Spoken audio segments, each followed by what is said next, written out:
On est sur les marches du Palais de Justice de Paris et on est là pour défendre une justice de qualité dans l'intérêt de nos concitoyens. Parce que ce n'est pas le cas actuellement, ni pour les magistrats, ni pour les avocats, ni pour les greffiers. C'est tout un ensemble de choses. Ce sont les attaques, c'est le manque de respect vis-à-vis de la justice, c'est le manque de moyens, c'est tout ce qui fait que les magistrats ne refusent maintenant de travailler. En plus de ça, avec l'irrespect total qu'a le ministre de la Justice de ses propres magistrats.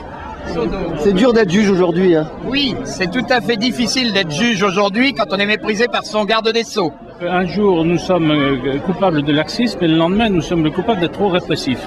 Donc il faut, dans cette affaire, être extrêmement clair. Nous sommes là pour appliquer les lois. Le politique fait les lois. Eh bien, il fait les lois et nous les appliquerons.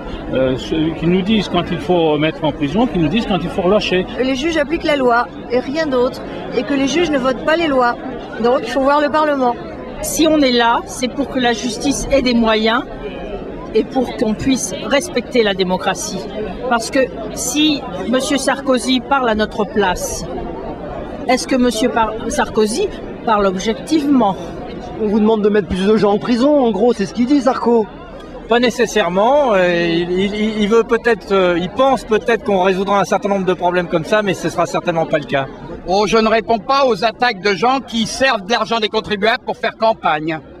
Je ne sais pas qu'il a des réponses un peu simples et qu'il essaye de faire croire des choses, énormément de bêtises dans l'opinion publique, ce qui peut se retourner contre vous.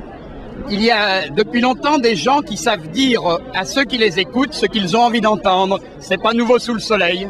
Il y a eu la loi Perben 1, la loi Perben 2, la loi de la prévention contre la délinquance, etc. Vous n'arrêtez pas dans la cible.